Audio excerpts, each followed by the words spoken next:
Hey everybody, it's Dee from CatalystEnergies. Thanks for joining me, and I'm so grateful that you're here right now.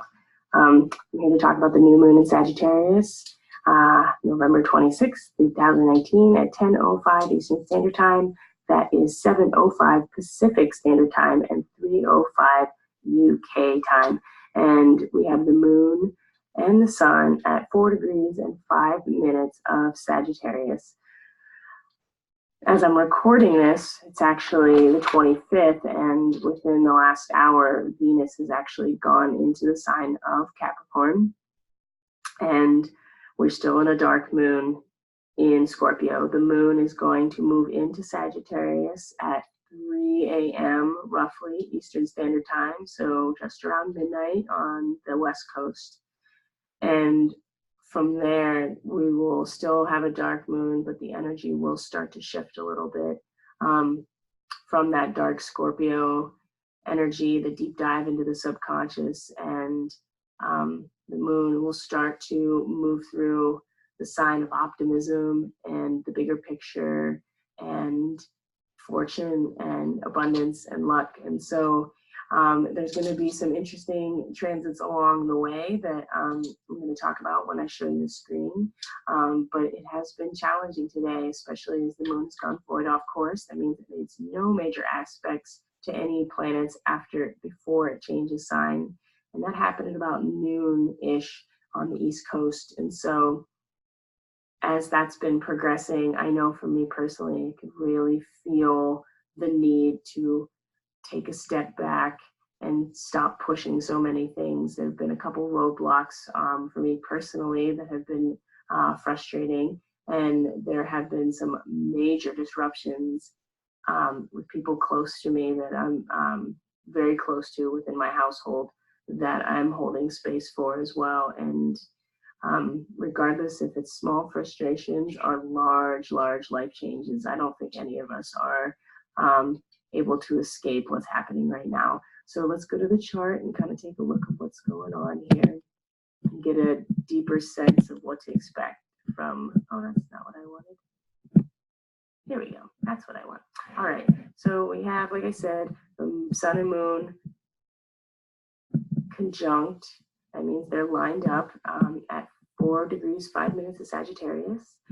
And that means that the moon is between the earth and the sun is shining on the opposite side of the moon than what we can see. So the moon currently is still dark and will be considered so until after it moves past the sun. We do have Mercury still in Scorpio, and at the full moon, earlier in the month, on the 12th of the month, the full moon in Taurus, we had Mercury actually at 17 degrees of Scorpio, retrograde. And so as it has moved back over some of the points that it was at before the full moon, so we've had an opportunity to really go back and reflect on some of these areas. And now that it's moving direct again, we're moving back over some of these areas that we had that Mercury has visited since the full moon. And so Mercury in Scorpio is definitely the investigative reporter, not so much even the reporter, but the detective, is really getting a sense of what's going on in the deeper recesses of our subconscious, really investigating the dynamics of power and intimacy, and hopefully communicating some information back to us now that it's moving direct. So an opportunity to maybe get much clearer on some of the things that have been brought to our attention since the full moon. We also have Mars now in Scorpio. At the time of the full moon, it was still in Libra, so Mars is not exactly the happiest there in Libra. It's always kind of, Mars is very initiatory and enterprising and warrior energy, really going for what it wants and very powerful. And in Libra, it's the sign of balance and fairness and justice. And so there's definitely kind of this not really able to make a decision and feeling stalled. And now that Mercury is here in Scorpio, it's getting a lot of power. It's just coming off of this opposition to Uranus and Taurus. I wanted to bring in some of the Sabian symbols for this moon transit talk to kind of get an idea, especially some of these larger planets, because they've been sitting at the same symbol now for a while. And Uranus is at the 4 degrees of Taurus, and the Sabian symbol is the pot of gold at the end of the rainbow.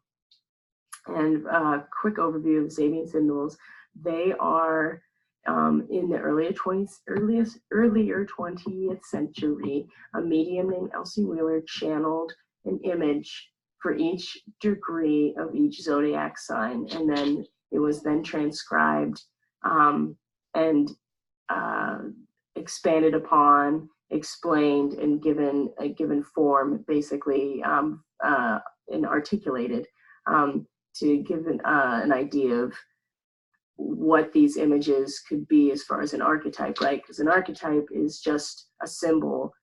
Its meaning is derived when it's brought to the consciousness and is overlaid on somebody's perception of it, right? And so this is how we can use the symbols to make sense of our own charts and how the zodiac is affecting us at any given moment. So the sign, or the degree of Taurus, 4-degree Taurus, where Uranus has been sitting for a while, because it is retrograde and it's going to station direct right on the day that Saturn and Pluto conjunct. So it is slowly but surely, it is slowing down. And so it's been sitting at this 3 to 4 degree mark for a while, which, like I said, is the rainbow, the pot of gold at the end of the rainbow, which is, a really delightful thing to think about. And the key word associated with it is faith. And it's not so much faith that you will get the pot of gold, but faith in the rewards of the effort to cultivate that or to seek it. And I think that's a really important aspect to think about, is that it is reliant upon the work being put in. And we're in Taurus, so this is the sign of resources, money, physical manifestation, the actual physical life that you have around you. And so there has been some shakeup here. Uranus is retrograde, so it's making it a little bit more obvious. Uranus is the higher octave of Mercury, so it's more like the third eye, the collective consciousness, the community itself, the awareness of the community. And so I'm not even sure exactly why I'm bringing that up right now. There was a point, but I just really wanted to draw attention to this aspect that there is, with Mars here coming into Scorpio and opposing it, there is disruption, and I don't think it's necessarily comfortable. And Mars really wants to go for what it wants, and when it's in Scorpio, it has a lot of energy behind it to be enterprising and to get to the root and to the bottom of things around intimacy and emotions and the shadow. But we want what we want. We want our pot of gold, and that's what makes us feel good. And there is something to be said for this right here, and getting it and understanding how to get it. I think that Uranus, allows us to intuit how we're going to get to that place. But there's definitely this tension here that continues to need to be balanced out, at least for now. The opposition is not as much, but it's still there at the new moon. So as we move on, we still have Jupiter here, right off towards the last degrees of Sagittarius, right off the galactic center. It's going to move into Capricorn real soon. It's going to follow right behind Venus, and that's going to be a big energy change as well. And if you see here, it's not going to take long before there's going to be a huge pile up here in Capricorn. And so this new moon right here in the sign of Sagittarius is really boosting some potential optimism, some expansion, the big picture, fortune and abundance, all the Sagittarius things. But the sun has been, moving ahead of where the moon is right now. So it's been shining its light on those areas. And I feel like just a couple of days ago, you could really feel that. Even up until today, you could really feel that, really optimistic, really like, yes, things are going to happen. And then as the moon, the dark moon, has moved through Scorpio into Sagittarius, how we feel, what's going on the inside, our moods, we're not feeling as much of that optimism. I don't think. I think that it's been, and then it's going to come right in front of the sun. It's going to block that light for just a minute. It doesn't mean that it's not there. It's just, it's not obvious to us. It's something that we have to tap into our intuition and our subconscious and our feeling state a little bit more in order to really get that. And so once we move past this new moon, this is a great time to be able to plant seeds of intention. Like I said, Mars at 4 to 5 degrees Scorpio, fairly stable at this point. And Neptune right here is, not moving from this space and is going to go direct on the 27th. So the day after the new moon, we have Neptune and Pisces moving direct again. And I think this is also going to be, awareness really opening up about spiritual mission, dreams, even fantasies, that kind of stuff is going to be, it's not going to be as murky waters anymore. And right now too, we have a nice trine between Mercury and Scorpio to Neptune. So again, we're coming back over these areas that we had already been in when we were retrograde. And so now that Mercury is direct, it's going to come by, and it's probably, it looks to me like it's going to have a nice trine with Neptune on or around the time that Neptune goes direct. So this is going to be a really nice awakening, I think, into spirituality, spiritual mission, and understanding of the dynamics between the collective Neptune and Pisces, the collective, the morphogenetic field, the source, and what Mercury has really been able to dig up from the depths of Scorpio so far. Let's see, we have some other transits before the new moon happens. The moon's going to move into Sagittarius in the middle of the night. It's also going to trine Chiron here, right, in early Sagittarius. And so that was the other saving symbol I really wanted to talk about, because the second degree of Aries is, the symbol is a comedian entertaining a group.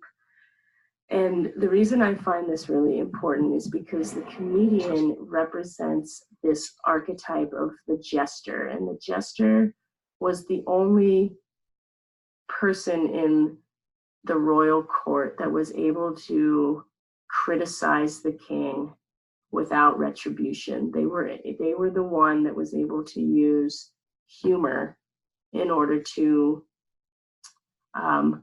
hold the mirror up to the king. So the jester could insult the king, could make fun of the king, could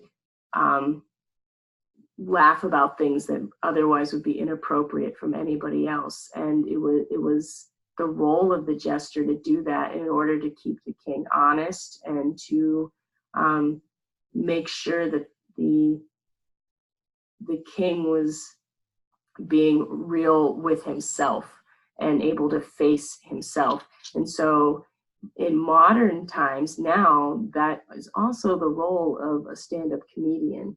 And with Chiron here in this position, this wounded healer, I feel like, and it's retrograde as well, so it's moving backwards through this degree.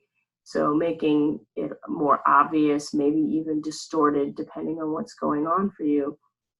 This trine to the moon in Sagittarius, which is very much about optimism and honesty and the big picture and very positive, with Chiron here holding up the mirror to ourselves.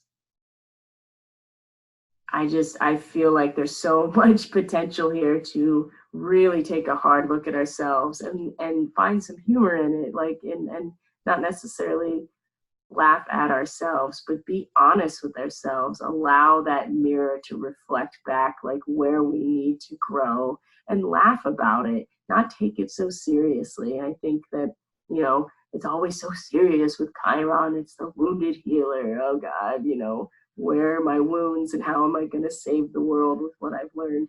But in this early degree of Aries, and think about it, it's at 2 degrees of Aries. It's very early in the zodiacal wheel. It's only the 2nd degree in from the very beginning. And so the 1st degree is about realizing, coming into existence, and the 2nd degree immediately is the mirror in which to constantly reflect back on yourself.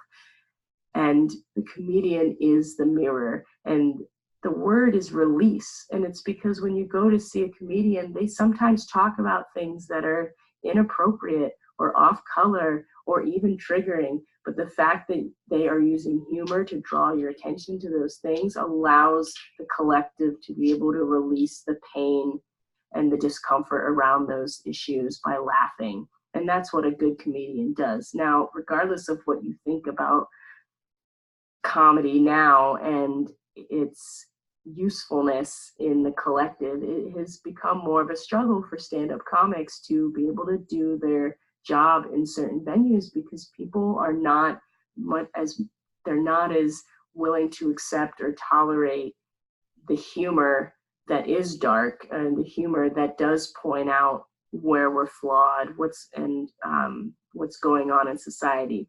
I have personal opinions about it, but I'm not really going to voice them here. I just think it's interesting that that is what's happening. I would be curious to see what happens when Chiron goes direct in this sign and how that manifests in that type of activity. Anyway, we have the moon coming into Sagittarius, making a nice trine with here. So I think there's going to be a lot of this could really be feeling of like boisterousness and like willing to look at ourselves honestly, but not take ourselves so seriously. And then we have a quincunx to, or an inconjunct right here to Uranus as well. This is the wild card. This is where we need an adjustment. Again, Uranus and Taurus, the pot of gold at the end of the rainbow, kind of square peg in a round hole when it comes to the moon in Sagittarius. I think again, this is gonna, you know, this could really manifest in some things really feeling like they're not working, especially when we want to feel optimistic and we want to feel like connected to the bigger picture and the philosophy of life and like how great and expansive it all could be. There's definitely, you know, this has just been getting shaken up so much for everybody. So just, you know, keep an eye on that, see how that manifests for you. Then we have at 10:05 Eastern Standard Time, we have the new moon. So these two are going to be conjunct. And then by the end of the day, we're going to have a moon quincunx, again, another in conjunct with our lonely north node. If you look at this chart, there's a lot of stuff going on up in here. And the only thing down here is our north node in Cancer, you know, where our collective destiny is. And the Sabian symbol for that is, it's interesting. It's a tiny, what it says is a tiny nude miss reaching into the water to grab a fish. So the key word is inclination, and to me, it's about feeling uninhibited. It's about feeling curious. It's about feeling secure and safe enough to reach into the water to grab something. It's also kind of a little bit immature and not very aware of the surroundings. You know, it's just this naked little girl that's like a child of nature that's just like, ooh, I'm gonna go in and grab that fish, you know, not really thinking about it. And so having the moon, again, quincunx this position, the moon in Sagittarius, there could be some there could definitely be, there could be some,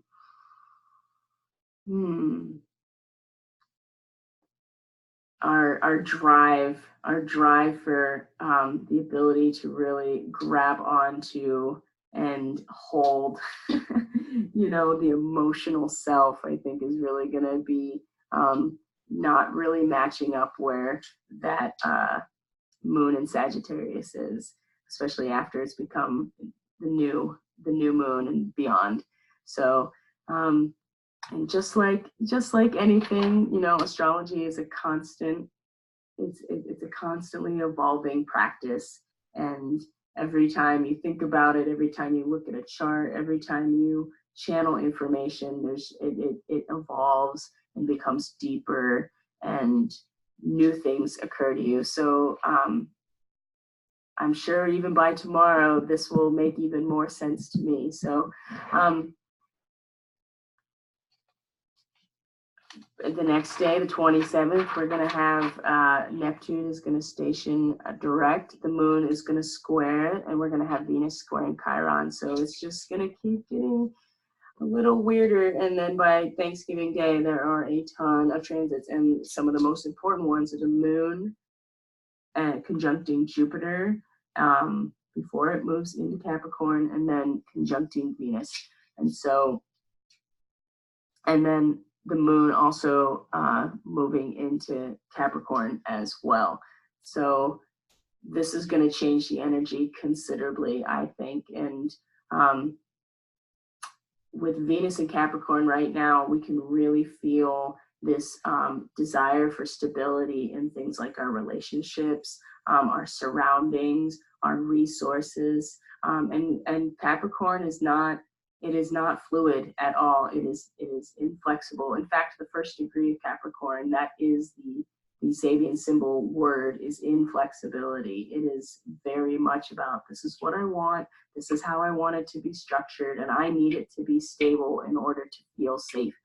And with Venus moving into there right now, that I just find that fascinating, and I find that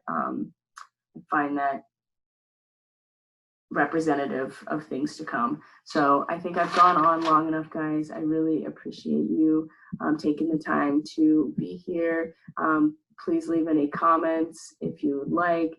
Check out the description box to check out my Facebook page. If you'd like a personal reading, all the information is there. I'm offering a really sweet introductory rates right now for astrological consultations and multidimensional tarot readings that go along with it. And, you know, I know the holidays are not the best time to be letting go of resources. So, but if you're really looking for some guidance and some coaching around some of these things, I'm offering a really good rate right now. And so it's something that's affordable and also is packed full of information, kind of like these videos.